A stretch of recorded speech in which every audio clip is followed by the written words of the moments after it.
This podcast is sponsored by nobody. Hey dudes, welcome to Splat from the Past, the only 80s themed horror and sci-fi show where things could get totally radical. Now today, I will be welcoming the sexy, vivacious, gorgeous Terri Treas. Terri Treas, you all remember her from such cult classic movies as The Nest, Deathstalker and the Warriors from Hell, The Terror Within, the classic Alien Nation TV series. Uh, God, she guest starred on a lot of great shows like Knight Rider and The A-Team. Uh, One of her earliest movies was The Best Little Whorehouse in Texas. And she's also been in House 4, The Fabulous Baker Boys. I mean, she's had such a great career, and she's also been a writer, producer, director as well. And now she teaches, and we're going to talk about all that stuff today. And it is going to be spectacular. I reached out to her at the end of last summer, and she asked me if I would wait until spring to do the podcast because that would be spring break for her, and then she would have more time to do it. So it's going to be a pretty interesting show. She told me she was listening to my shows and she was looking forward to this. So I'm very honored and excited. So here is my interview with Terri Treas. Hey Terri. How you doing? I'm great. How are you? Oh, I'm okay. I live in Portland. It's beautiful. Nice. This is such a great honor. Thank you for taking the time today. Of course. Thank you. Absolutely. So, Excuse me, I'm going to blow. so Sorry about that. it's okay. So, going back in time, were you originally a dancer? Yes, I started out as a scholarship student at the Joffrey Ballet. Nice. How old were you when you started? And when I realized I'm 5'8", and so in point, they're like, oh, and there was no dancer, boy dancer, to be a dancer. And they did drop me a lot. They lived. I realized that being a ballerina was not my calling, and I started doing musicals. Probably instead. I can't hear you.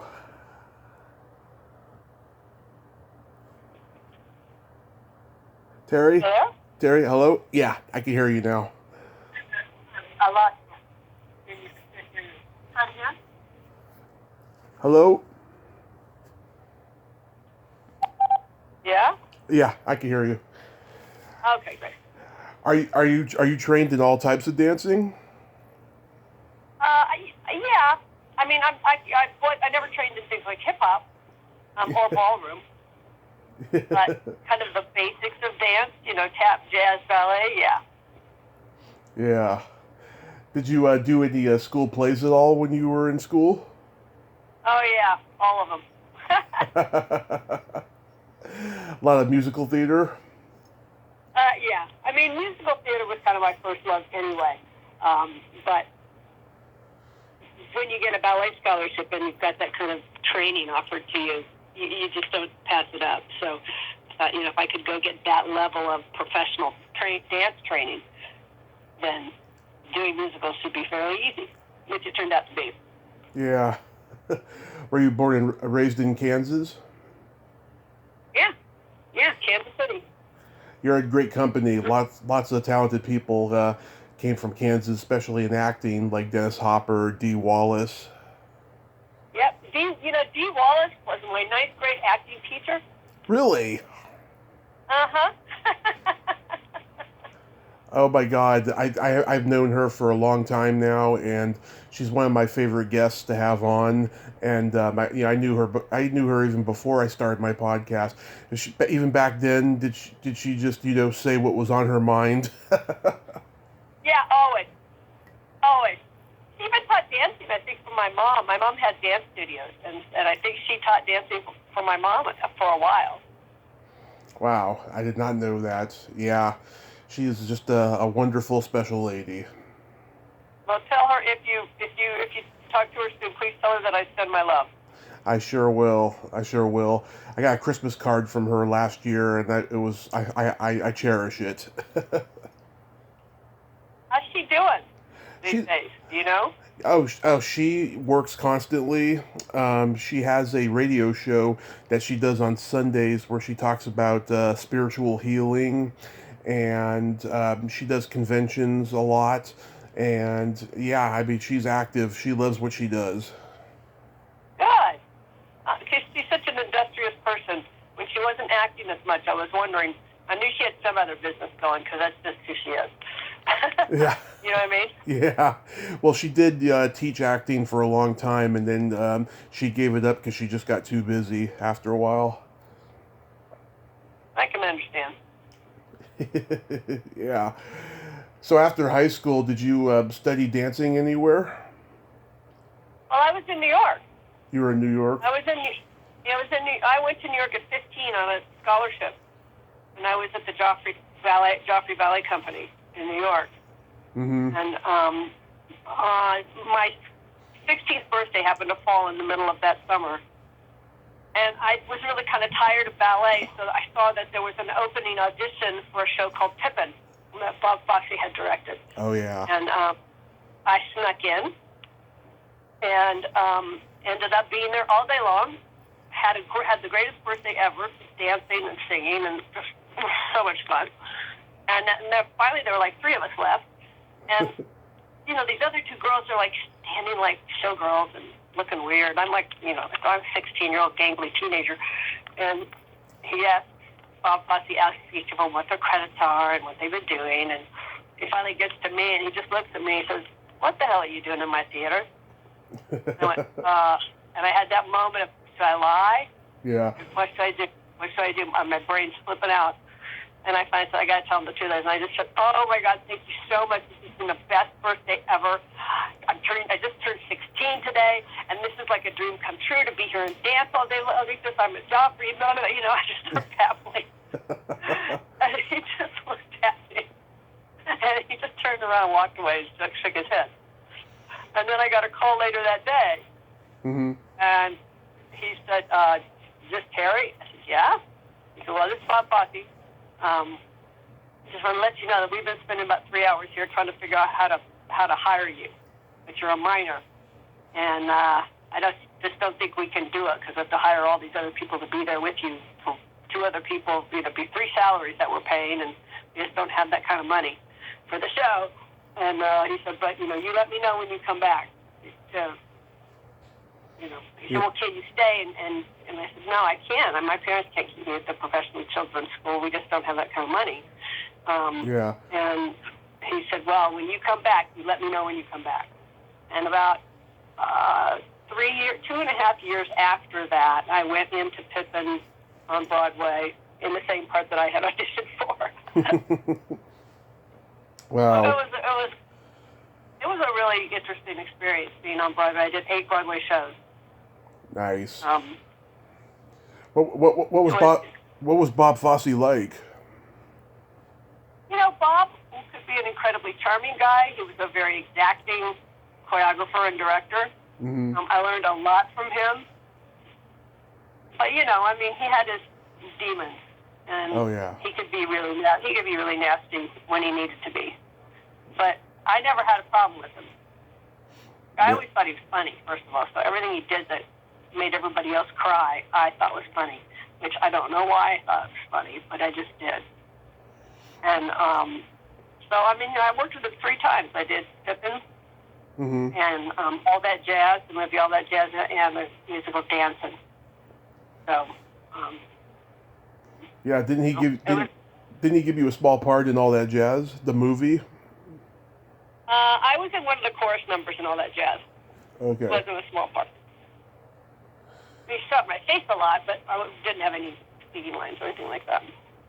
Because I was also doing another Broadway show at the time, so I had to, actually get the heck out of there and get back to New York for my show. Yeah. So it was interesting to be, going to work at 5 o'clock in the morning and then running to do a show at get there by 7:30 and go on and then dance until 10:30. Very interesting experience. I didn't know I had it in me. Yeah, it's a great experience to have when you're super young, you know, because you have all the energy in the world. Exactly. And when you're doing it at the time, you don't realize you have all that energy because you're just exhausted. Well, and I think that there's something too about, you know, living the dream. I mean, my whole dream was to work on Broadway, and so be able to do it and then do these movies, which were with these huge stars, was, you know, it kind of doesn't get much better than that. It did as my life went on. I got to work with more famous people and on better jobs, and I've been incredibly lucky. Yeah. So, but it's those people that you work with that teach you so much. Right. Now, dancing in New York at that time, did you know Monique Mannon? What? Did you know Monique Mannon? She was a dancer around the same time in New York at that time. The name sounds familiar, but I don't think I knew her. I don't think I worked with her. Yeah, I interviewed her. I also interviewed, did you know Tracy Silver? No. These people, what year are you talking about, do you think? This is like late 70s, early 80s. The early 80s, I was already out in L.A. Okay, so they probably just got there when you left then. Yeah. They probably were just starting to get their foothold on the auditions. Yeah. And I had just left to go to L.A. to do the best Little Whorehouse in Texas. Yes, but before that, you did Heading for Broadway. Right. Is that the infamous Heading for Broadway? I'd never seen that one. Is it good? No. No. No. Not. No. You know, I do a lot of crummy movies because, you know, you got to work and you got to pay your rent, you know. Yeah. And so, and I always thought I can learn something from every job. It doesn't matter what it is. There's something to be learned. So for me, it was all about the process and, you know, how do you create something given the material that you have. That's the creative part, I think, is because sometimes, you know, even with TV shows or movies, you know, you're handed material that is not the best written. Yeah. Or maybe the characters aren't as well defined. And then our job as an actor is to make it work. Yeah. Make it work to the best of your ability. And it's, you know, sometimes it works out well and you feel satisfied. And then sometimes you look at the end result and you go, didn't quite make it. Didn't quite get it done. Yeah. And that's true whether you're an actor or a writer or a director. All of those three jobs require creative collaboration. Right. And, you know, you just never know who you're going to be collaborating with. If the base material is good, that's fantastic. Hopefully you get a group of people who all believe in the material and all visualize the end result in the same way. Right. But think about it. I mean, the thing that got me behind the set and writing and directing is that think about the miracle it is to get all the things that you need in one shot, and it takes 150 people to do their job right to get one good piece of film. And what are the odds of that? Right. I have always felt that the entire cast and crew is responsible for the entire project, not just one person, but there's so many egos involved in the production that they think that they are the only thing that's keeping it together, and that's just not true. It is not true at all. Not true at all. It really does. You know, like Hillary Clinton was right. It takes a village. You know, I mean, because you just can't do it. Anybody who thinks they can do it all by themselves is just an egomaniac. Because it's just not true. I mean, I've worked for so long, and I've had the pleasure of working with, Richard Rogers, for Christ's sake. Yeah. You know, and and you know, people like Julie Stein and God, just people who've made the. I mean, James Taylor came in and wrote my dance solo for a show called Working. You know, I mean, when you're working with people like that, right, and you've got all these people who are just brilliant, and they have the very best of intentions, and they're brilliant. They know so much more than I do. I'm just kind of the tool. I'm the paint on the brush. right. You go, wow, you know, creating anything, a show or a piece of music or a script or a movie, it's like pulling an army together and having a successful battle every single day. Yeah. So, was Best Little Whorehouse in Texas just a standard audition for you? Pretty much. In New York, they saw me. They didn't even ask me to dance because the choreographer knew me. And so I just went in and I sang. And they called me back once. And then I was off to Texas to shoot. That was one of the easiest jobs I ever got, I felt like. Yeah. My parents went on a Universal tour with my brother just before I was born, and they saw the set of the movie when it was being filmed. I was there. Yeah. It was like one of those experiences that they cherish. It's a great movie. I think it's sadly underrated. Was the experience just magical? It was really fun. I mean, it was hard because, you know, there was a whole lot of dancing in that movie. Right. And so whenever you're filming dance sequences, you have to shoot so many different angles in order to piece the film together. So that, as from the dancer performance point of view, is that you're doing that movement. You know, it's not like doing a dance number all the way through in a musical and then you do it from beginning to end and it's over. You take that one dance number and you may shoot it. It may take you 4 days to shoot it. Right. And you're doing the same steps for 3 days, full out as hard as you can. And that's, I think, where the wear and tear on your body comes, and the wear and tear kind of, because you're also under a really bad time crunch always, you know. In films, every day is like, you got to get as much footage as you can. You got to get everything, you know. And that's the thing that just wipes out, I think. Yeah. That's the job. That's what you do. Yeah. Dolly must have been just lovely to work with. I love her. I just love her. She was so much fun. Yeah. And she's just so much fun. I mean, and she told the dirtiest jokes. Nice. Great dirty. And then, and we decided that we would, because there were 15 girls, that we would do, every Friday, we would do a potluck lunch where everybody would bring something. And Dolly decided that she didn't want to be left out of that. So she would come down and eat with us in the big, huge dressing room every Friday. I mean, it was like, she was just so sweet to want to come down and spend time with us and laugh. And it's like, God, what a wonderful woman. Yeah. Oh, God, I love the fact that she told dirty jokes, because that's what I do.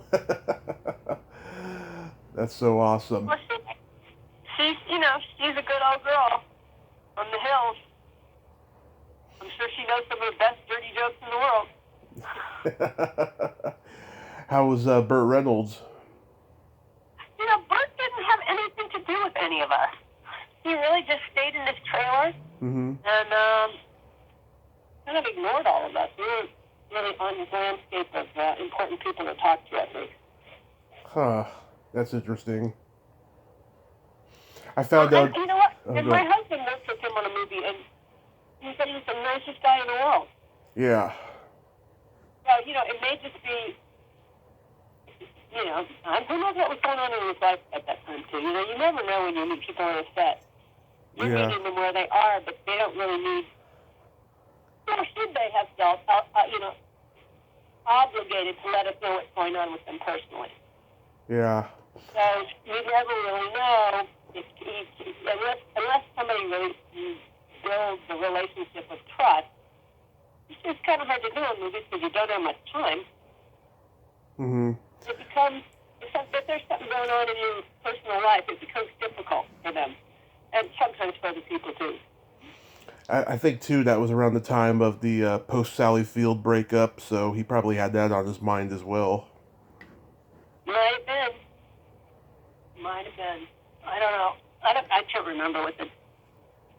Yeah. I can't remember. I can't keep track of Burt Reynolds' wives. I know, I don't think anyone can. Yeah, my math skills aren't that good.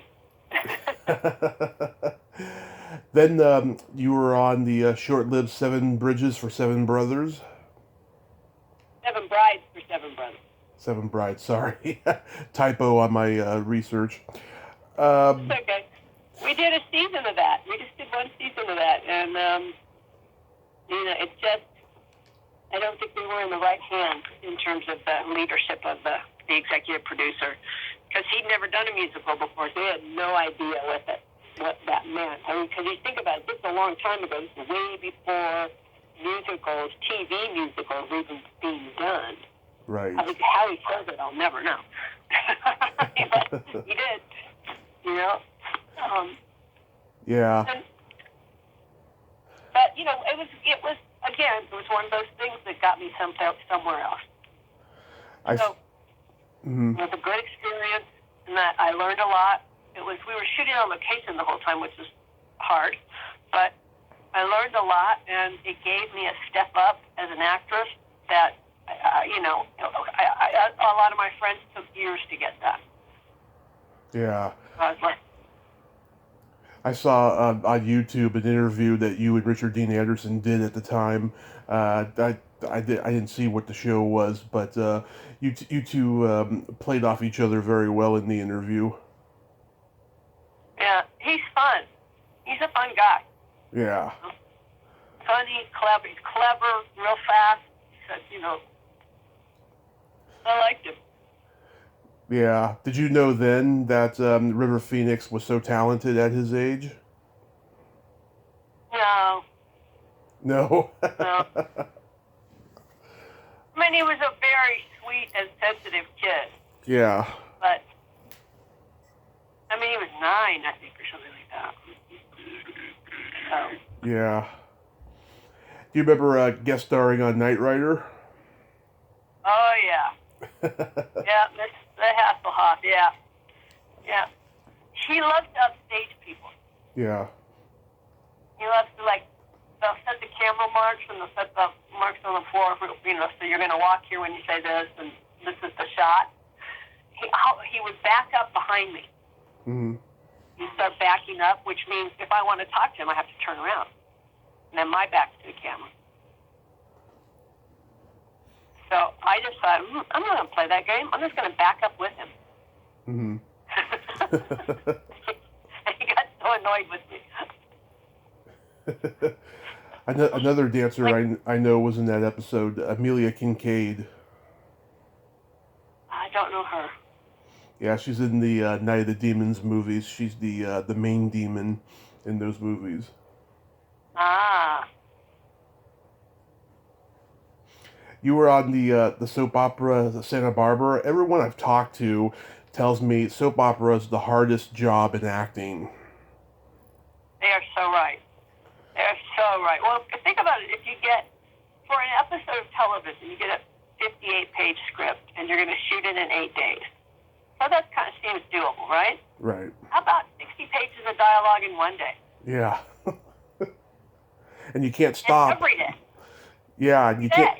Yeah, you can't stop or you're gonna get fired. Well, no, you have to. It's different. It's a different kind of acting. Even you have to memorize these lines that don't necessarily say what you mean.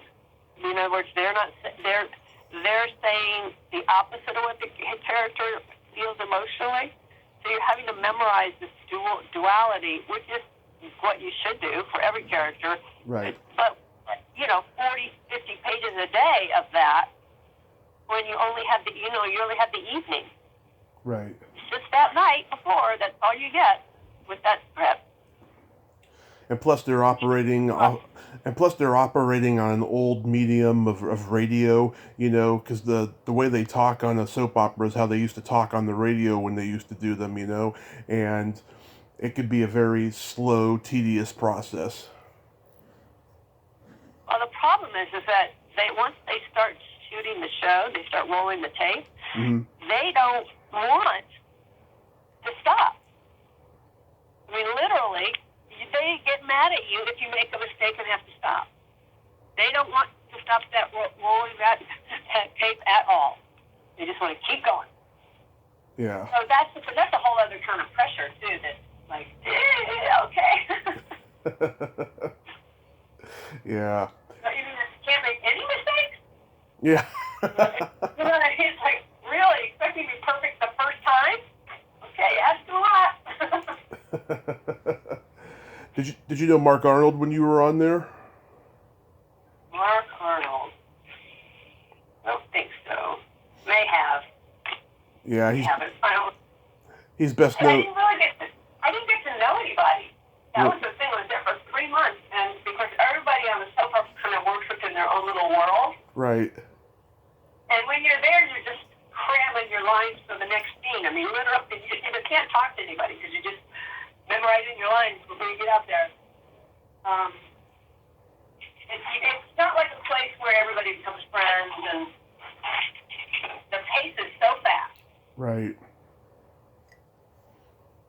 You guest starred on the A-Team. How was that experience? Who? Mr. Papard. Yeah. Had a drinking problem. Yes. And made it pretty difficult for everybody. I've never been on a set that was that tense in my life. Mm-hmm. People would just do their thing and then run and dive into their trailers and hide. It was pretty weird. I'd never experienced anything like that. I was like, what is going on here? One of the ADs finally explained it to me that Mr. Papard had a little bit of temper. And so everybody tries to keep it nice and quiet so that he doesn't get upset. I heard Ed Flanders used to do that on St. Elsewhere, too. He had a drinking problem. Yeah, I heard that, too. Yeah, sad. He was a great actor. Oh, I know.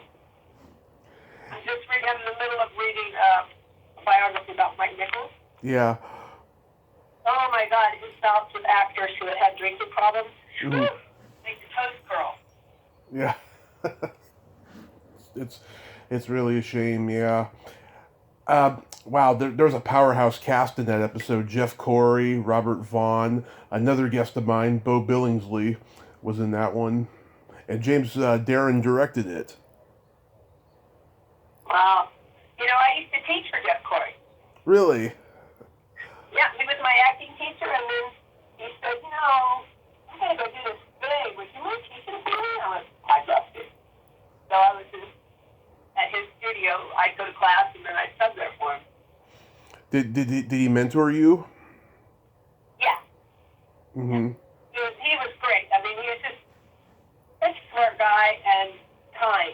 Just incredibly kind. And, I think he had no ego in teaching, not like a lot of, other famous acting teachers where they were invested in their methodology. The method guys, yeah. And he was not like that at all. He loved the idea of developing a character and just making that character's behavior, just make it truthful, make it human. And that makes more sense to me than all of the method or some of the other stuff that people were teaching. So I really enjoyed him, and I think he really taught me a lot about acting, and I love the opportunity that he let me learn to teach, because that's what I do now, is he gave me a great gift. Yeah. To let me learn. Oh, that's good. Yeah, it plus too, it comes out in a lot of his performance, what a great guy he was. Yeah. You're my Mm-hmm. You're my third guest from The Nest. Who else did you have from the Nest? Terry Winkless and Lisa Langlois. Winkless is an old friend of mine. Yeah, he's a very interesting guy. He is.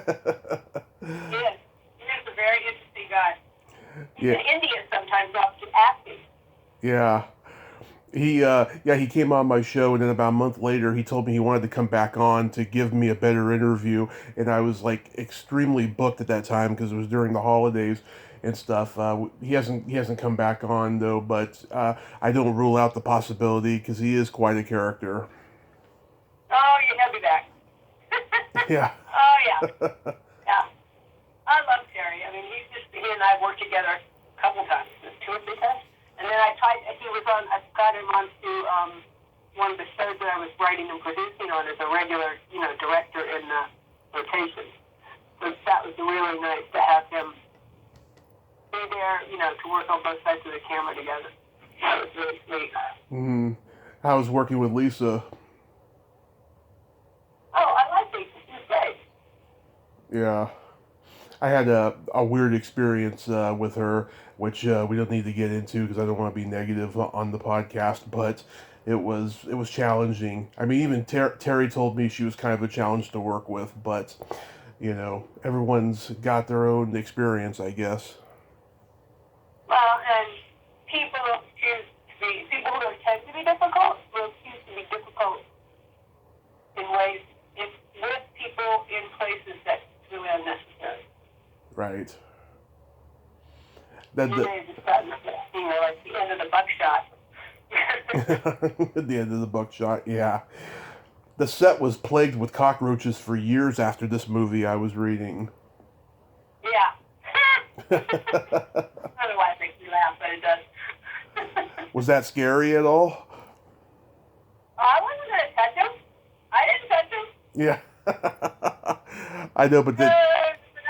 I told Winkles, I said, I'm not touching this thing. Yeah. There's stuff in there. It's not mine. Not mine. He goes, oh, I know. Catch and stick it. I said, no. Mm-hmm. Nope. I cannot. But did they give you... How about that?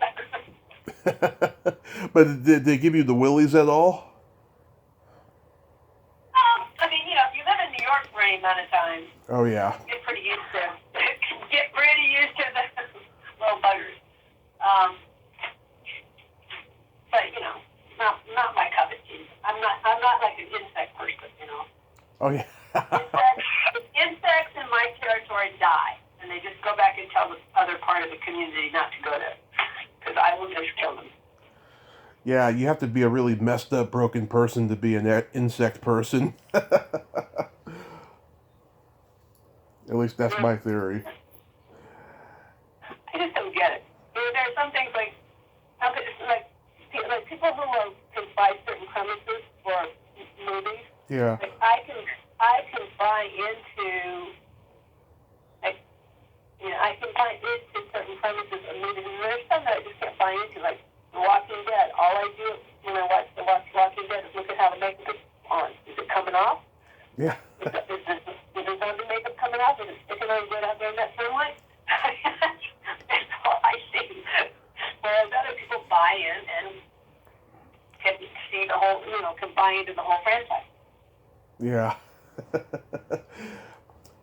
Deathstalker and the Warriors from Hell. How was that experience? Oh, God, that was a very strange experience. Really? Because we were in Mexico City. Mm-hmm. And the guy who was the director, he had come out of USC Film School. Yeah. And his father was, I think, the mayor of Mexico City, when they had all the riots. Yeah. In the 60s. And so his parents were like gods and queens, kings and queens within the city. So when his mom came to the set, there was mariachi music, and there were people bringing her gifts. So it was like all about the, like the princess had visited the set, and we're all standing there in a receiving line instead of shooting. Yeah. This is weird. Very weird. I was working with John Allen Nelson. I liked it. We had a really good time. I like him. He's a sweet guy. Yeah, I wish he. That the last alive.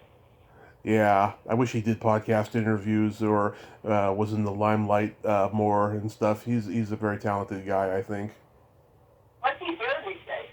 I have no idea. I mean, I I know that for a long time. You know, he was a soap opera actor and stuff, and of course everybody knows him from Killer Clowns from Outer Space. But I don't know. I imagine he was still acting leading up to the pandemic. Yeah, I haven't heard from him in years, so I have no idea. But I'm sure he's out there doing something. Yeah. How about making the Terror Within? That was okay. I mean, that was kind of easy because it was done on their lot in Venice, and I just went up the hill, so made life pretty easy. Yeah. Star Ange Reef, she was gorgeous. I've been trying to get in touch with her forever. She's like the president of, like, I don't know, a production company or something like that. Yeah? Yeah. Huh. It's amazing how, lives turn and they change, and isn't it? Yeah, I know. I know. I've gotten in touch with a lot of people who are doing different things now besides acting, and a lot of them are just better off and more happy doing that than acting. Oh, yeah. Well, I think acting, too, is one of those things that if you're really successful by the time you're in your 30s, Mm-hmm. then it's a great way to make a living without having to actually, put up the money for a project or, do the hard organizing part to making stuff happen. Also, but if you're not in a position where that's happening, can be really, really difficult because if you want to start a family, or you want to travel, it's just all those other things that you want to do become difficult if you don't have that kind of money. Right. Particularly in LA. It was so expensive to live in LA. So I think people, you get in your 30s, you get married, you want to have kids, and people go, I can't do that if I'm going job to job. Yeah, I remember I saw an interview with an actor once, and they were talking about this really popular movie he was in, and he said, that movie created my family because I couldn't have one before that movie. Mm-hmm. Yeah, that's a good way to put it. Very good way. Yeah. How It's a very difficult industry, Very difficult, yeah. I mean, I talk to people, and I can't believe that they put up with it, with all the crazy stuff I've been told. Oh, yeah. Oh, yeah. It's difficult to believe that anybody would actually stay in this business for more than like 10 minutes. Yeah, yeah, because it looks so glamorous from the outside, but when you're actually in it, you discover it's just like any other job. It's very competitive. You deal with a lot of asshole bosses, all of that stuff. It's no different than the civilian world, as we call it. Right. How does Alienation come to you? Oh, God, that was one of the best experiences I've had in all my years of being in this business. Really? Yeah, truly. It was, that was one of those years where I was up for so many pilots. Yeah. I was like going to the network 2 times a week for different shows. And I got called in for this, and I read the script, and I loved it. Loved it. It was funny and smart. It was about something. And I went in, and Kenny Johnson, the executive producer, he's still a good friend. I mean, he's just a great guy, and he's really smart. And we started reading, and he had me reading the mother part. And about halfway through, he stopped and he said, "You know what? Would you read this other part for me? Because you're great. I love what you're doing, but I think you'll be really funny in this other part." So he handed me the part of the girlfriend. Right. And I went out and I had about 10 minutes with the material. Right. And this character cracked me up. She just made me laugh. And so I went back in and we read it and played and did some improv, and that was it. I got it. No, I didn't Wow. even have a callback. It's got such a devoted cult following, because it'd been the James Caan movie, and Right. then the series came. Yeah, had you seen the movie yet when you got the role? Oh yeah, I had. Yeah, I had. I'd seen the movie, and I, any material that has some, basis in real human behavior, and that being of racism and the other, it's interesting. You've got something important to play.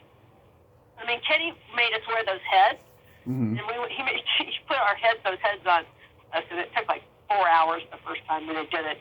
And then he took us downtown around the train station in LA, Mm-hmm. and made us walk around with those heads on, so that we could feel what it was like to be the other and stared at.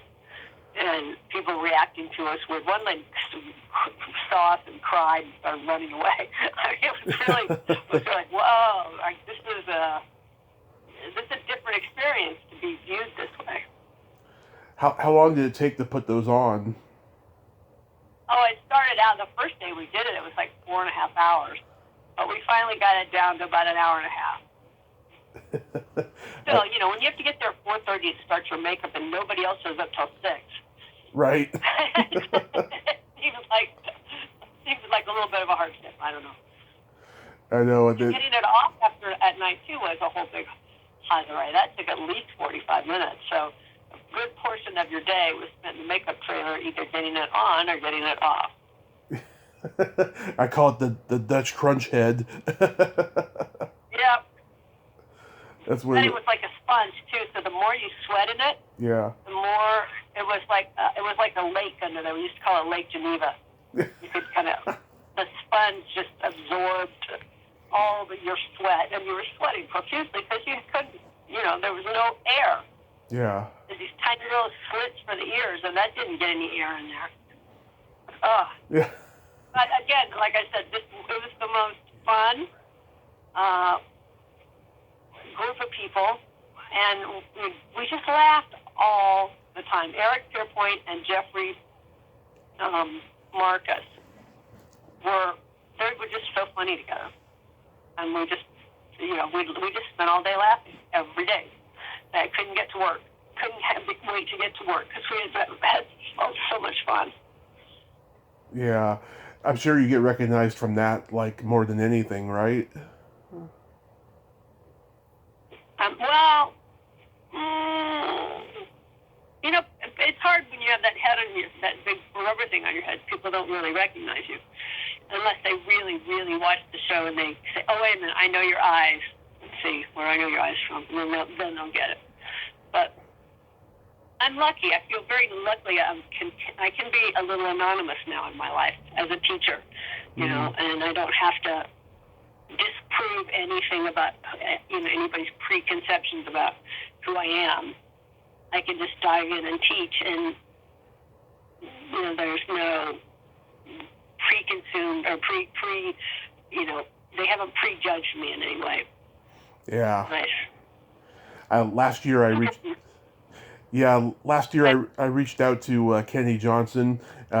He told me that he would do the podcast, but he was trying to get a reboot of V underway, and then the pandemic happened, and hopefully in the future I'll get to interview him. I mean, to me, he's the king of science fiction.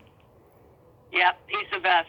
He is the best, and he's more knowledgeable probably about science fiction than anybody else as well. I mean, and you know what? He's just the sweetest guy in the world. He's just wonderful. He's a wonderful collaborator. Mm-hmm. And he's a wonderful director. He really knows how to meet somebody where they are and direct them from there, not try to load them down with other ideas, concepts that he thinks are the right point of view. He meets the actor where they are and uses what they have. So that's a good director. Yeah, you said you were going in for other shows during that period. Anything that you remember that you'd like to mention? Well, while we were shooting it, we were just doing the series, and we were out of town. We were here, but most of the time we shot in, at kind of around LA, LA County. But right after that was when I started writing. And in that 5 years from the time we stopped doing the series to the time that we finished all those movies of the week, which was like 5 years, I started writing and producing. Right. So I was working on shows, and by the time we did the last movie, I was pregnant with my child. So, it was a lovely ride because it lasted so long. But it was, but I was really, doing writing full time on shows by the time we had to do the last movie of the week. So that was a little, tough to kind of go write one show and then run and then shoot Alien Nation and then go write one show and then come back and shoot Alien Nation. But it was I've been blessed. I've had a wonderful life. I've had 4 successful careers, and I got no complaints. That's amazing. Yeah. You're my 4th guest from the Fabulous Baker Boys, and you're the first not to be a bad singer. Who else did you have? Let's see. I had 3 bad singers. Winnie Friedman, Carol Ida White, who's a close friend of mine, and Wendy Goldman. Good actresses all. Yeah. They all loved that experience that they got to be on that set. What was your experience like? Oh, it was wonderful. I mean, it was just Jeff and I in a room. Yeah. Like a hotel room. So it was great. We shot. We had fun. Really simple little scene. We were shooting in Seattle during an ice storm. Right. So they got all the actors up on planes, and then all of the stuff that was coming, the equipment and the costumes and all that stuff that was driving it from LA. Yeah. Got stalled for like 4 days because they couldn't get the trucks on the road. There was so much ice. So we were sitting there twiddling our fingers. And I tried to go out. And see a movie, but I couldn't walk on the sidewalk. There was so much ice. It was just one of those freak winter storms where nothing moved. Yeah. And it was so cold that when you tried to walk around, it was like below zero in Seattle. Yeah. Wow. But it was a really fun shooting experience. I really. Jeff Bridges is just a gentleman and very sweet. Yeah, he's one of my. He was nice. Everybody was nice. He's one of my favorite actors. He's amazing, just amazing. Yeah, he is. What a long, grateful career he's had, huh? Oh yeah, God, and a versatile one too. I mean, he was never a huge box office star. He just did everything that he felt was right. Oh, that's such a good actor. And he's grown. I mean, that's what I like, too, about him. He continues to grow as an actor. I mean, you can look at some older actors and go, yeah, they're doing the same thing they did 20 years ago. But not him. No. And, people, he loves being associated with the Big Lebowski. So many people, like remember him most. He's got fans that remember him most from that movie, of that generation and stuff. And it doesn't bother him. He loves that role. And the Coen brothers have talked about doing a sequel over the years, and I don't think it's ever going to happen. No, I don't either. Yeah. I don't get that the Kovac brothers want to go back and revisit material once they've done it. Yeah, I know, right? It's crazy. But then again, there's a Fargo series, but I don't know how heavily involved they are in that. Yeah, that they're going off doing other things. They're off. I mean, they've done other movies since that show started, so they've passed that off to other people. Right. I don't think they're not really set up as creative people to do long form series. No.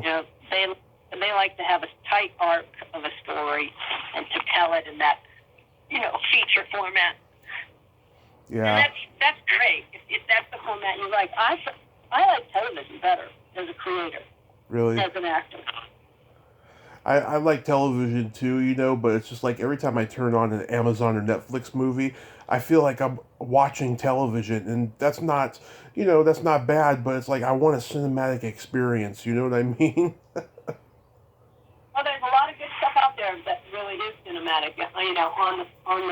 On the search, the what's it called, subscription TV. Yeah. And the HBO Max makes great stuff. Yeah. I mean, they're all doing good work now. And some of the best writing is on television now. I agree, yeah. You're my fourth guest from Nightmare on the 13th Floor. Oh my God, who else? Michelle Green, Carrie Noonan, and Juliana McDonald, who's a good friend of mine. Ellen Burstyn was fantastic to work with. Really? Oh my God, she was so much fun. Did she give you any advice? Oh no, we just laughed. We were playing villains. Yeah. And we just giggled and laughed about all kinds of things. Great. And of course, House 4. Oh yes, House 4. The guy who was the director was his first time directing, so it was a little hectic. Sometimes that's a little laid out, in the shooting schedule. But it was fun. But it was really long hours. Yeah. Jim Wynorski? Yeah, of course. He wrote the original screenplay, and Sean Cunningham changed it, and he took him to court, and he talks about it on Facebook all the time. He's still not over that. Yeah, I didn't quite ever understand what the problem was with that. I didn't see his version of the script. So I don't know what the differences were, what their issues were. Yeah, well, I've heard similar stories about that with Sean Cunningham. His narrative has always been about making movies for the money and all that stuff, which is unfortunate. Yeah, well, that's definitely who Sean is. Yeah. Which is. And you know what? He had a formula that worked. So, yeah. I don't. Good for him. He was making money. Anybody that can make money in show business, good for them. Because it's a hard business to make money in. Mm-hmm. Did you get to meet Bill Catt at all? Yeah. Yeah, he came in with him, I think, once. Yeah. Nice guy. Very nice guy. I met him 4 years ago at a convention, and when I was growing up, my dad looked exactly like him. They still kind of look alike. I showed him a picture of my dad, and he was like, "Wow, I could be your uncle." Wow. Yeah, he's a very, very nice man, I have to say. Yeah. So. I mean, there's a lot of nice people in show business. People who are really, kind of not nice people, you meet them. But I was very lucky in that I somehow developed a way to make sure I wasn't the target of whatever was going on with them. That's good. That's good. Yeah, I've met only a couple of ladies who had that experience, but a lot of them, oh God, it was terrible, the experiences they went through. Oh yeah. But you know what? After you've been in New York and you've worked with people like Bob Fosse and had even the time it was when it was during the late 70s, early 80s, late 70s, where drugs were rampant. Oh yeah. On Broadway shows, right? And all of the stockbrokers who were trying to make sure, these nerdy guys who were trying to make sure they were something. Yeah. Open after the shows with limousines and say, "Come on, let's go and party." Hey, yeah. I just danced all day long. Why would I go out and party? I'm not going to Studio 54 at 11 o'clock at night when I just danced a show. What are you nuts? Yeah. They couldn't quite get that. They didn't quite understand that logic. Yeah, maybe on your day off, but not that night. Oh, my day off, I feel crippled. I need to just lay there and put ice on my body. Did you ever get to go to Studio 54? You know, I was such a bad party person. I mean, I was to Studio 54 one night because it was for somebody's birthday. Mm-hmm. And I have asthma, so the smoke in there was killing me. Mm-hmm. And the drinks were like $10 a drink. I was like, why am I here? I just danced. It was like Thursday night of the week.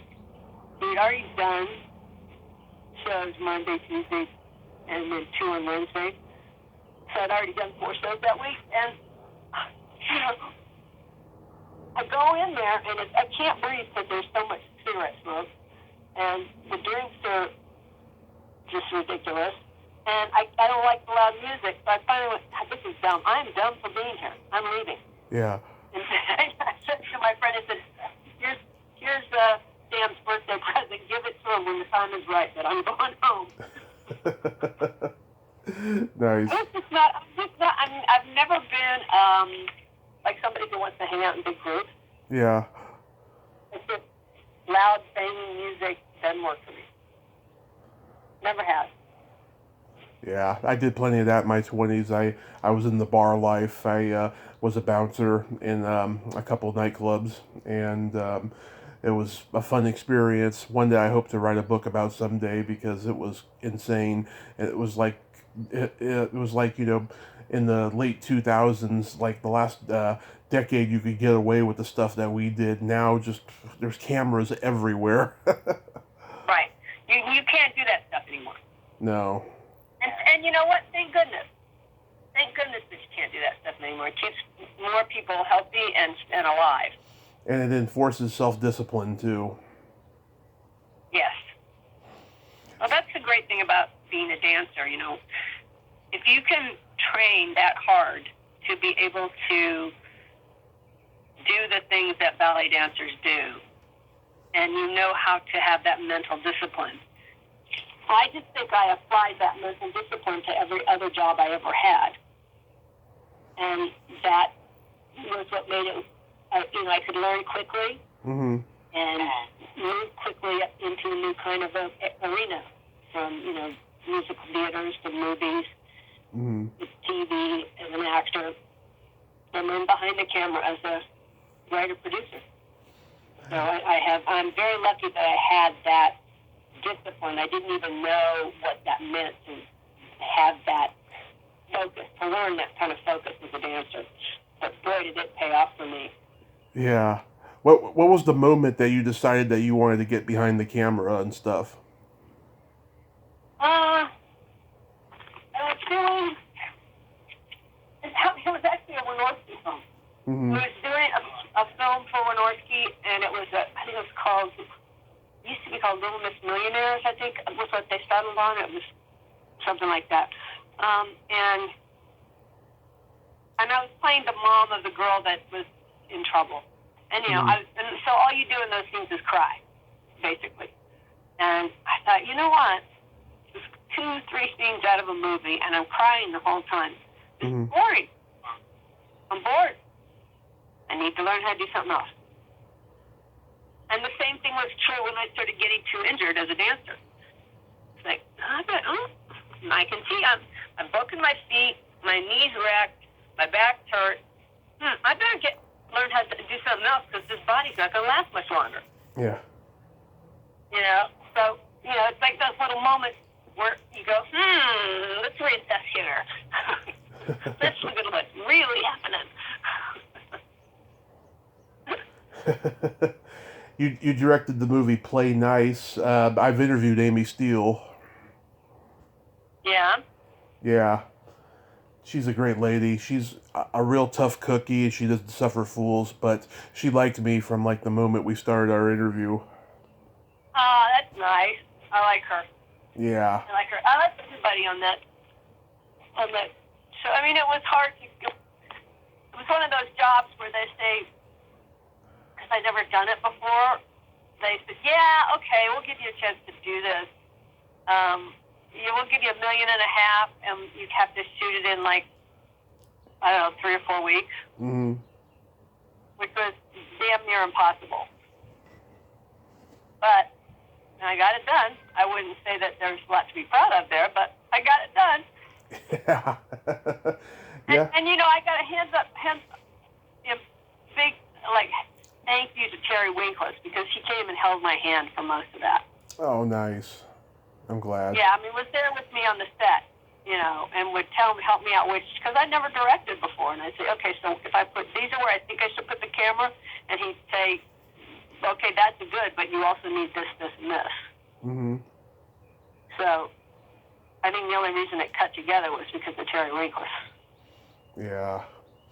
And then you either wrote or produced for shows like Silk Stockings, Pacific Blue, Nash Bridges, and Felicity. Yep. That's pretty good. Yep. That's a pretty good list there.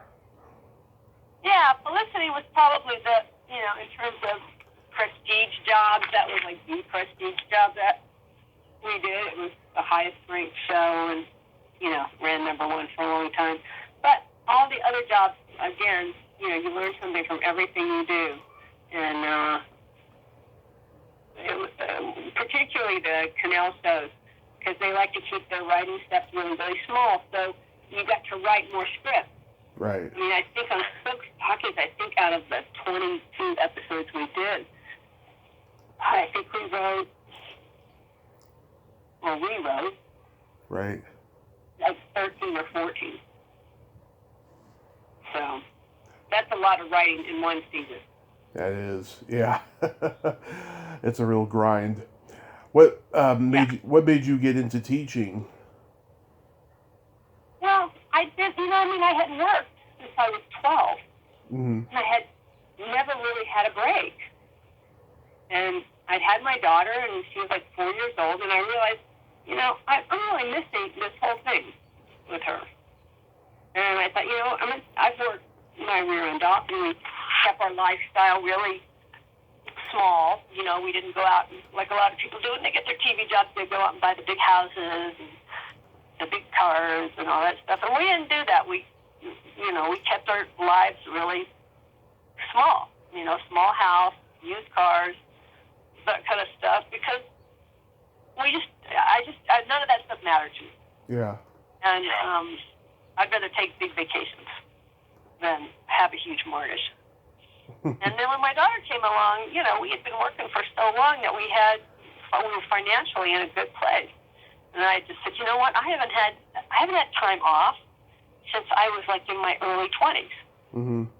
And I said, I think I could afford a year or two, take some time off, be a mom.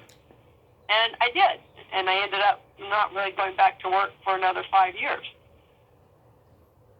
And that's when I started teaching. Do you get why should I? Oh, go ahead. Just going back we're living with that kind of stress.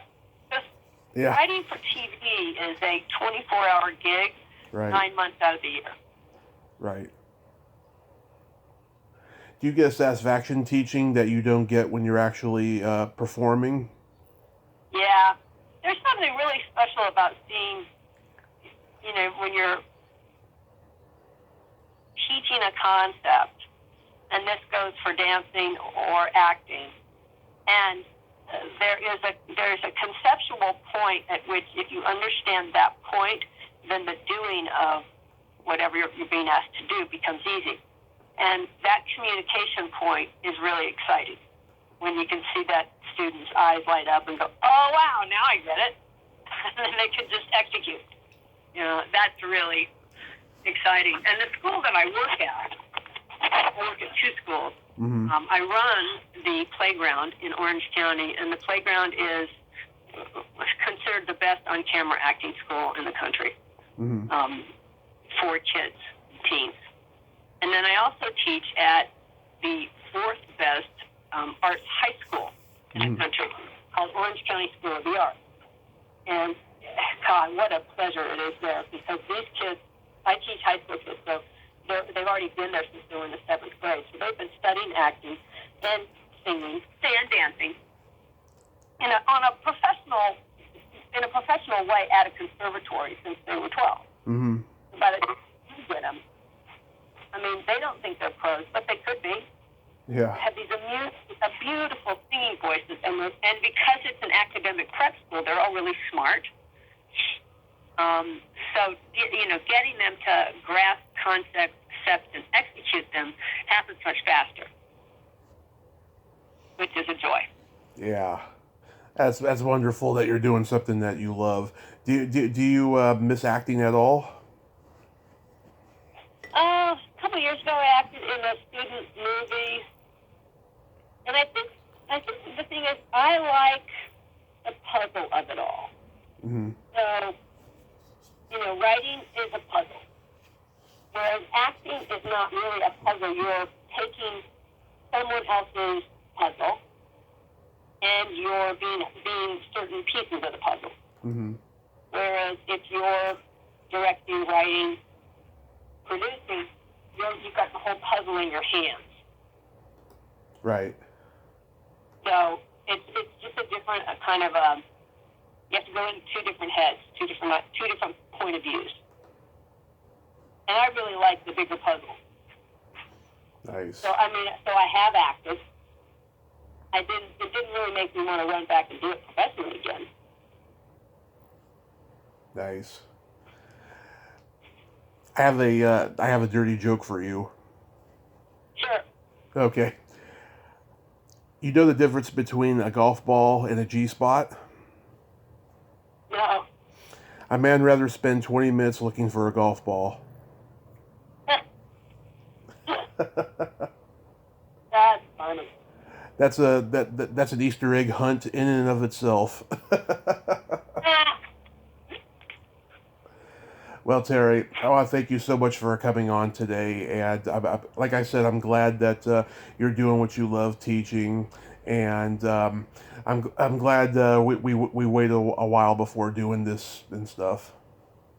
Well, thank you for waiting, because I really wanted to be able to be relaxed and focused when I did this, and not worried about having to get to another class or, some other task that I had to deal with. So thank you for waiting. I appreciate it. Absolutely. And what was I going to say? I lost my train of thought. Well, you stay safe, and you have yourself a great day.